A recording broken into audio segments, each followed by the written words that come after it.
Hello everyone, Mario Velasco, owner broker for EP Start Realty, and today we're going to be covering the amendment to the listing.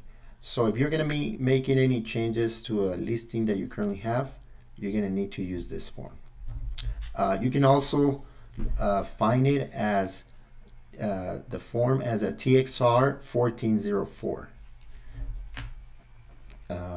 when you're looking at your SIP forms. So let's go ahead and get started. On the first line, the first blank that we're going to fill in is information about the property. You're going to fill in the address. The next line is the effective date.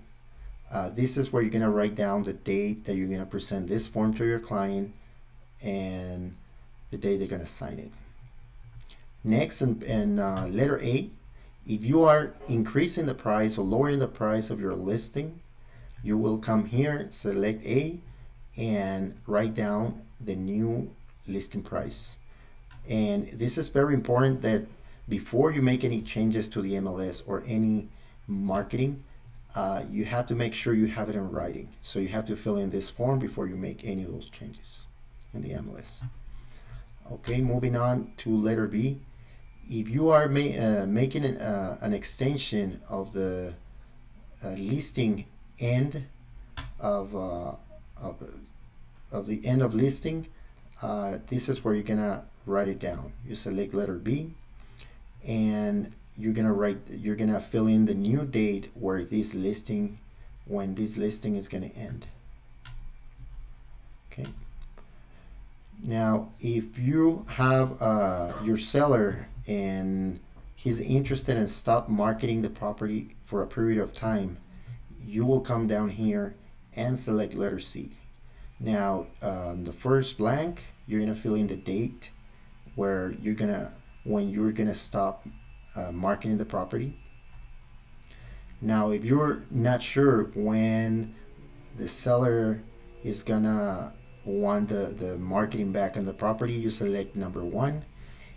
Now, if you have a certain date that he wants the property to market again, you select number 2, and you add the date or more details about when the property is going to start marketing again.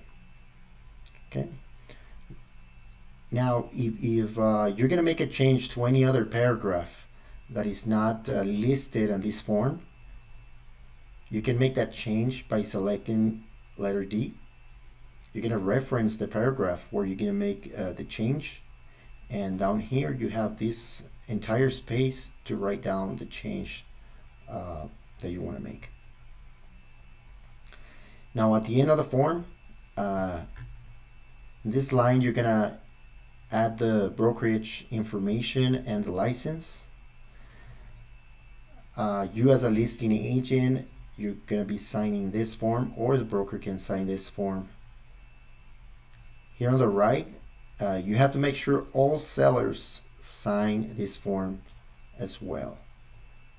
You will have to make sure that everybody who signed the listing agreement, same people has to come in and sign the changes the changes to a listing agreement.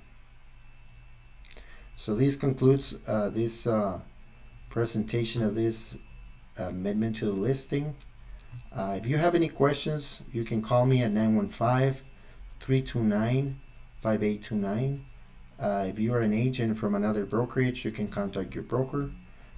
Thank you for your time, and see you in another video.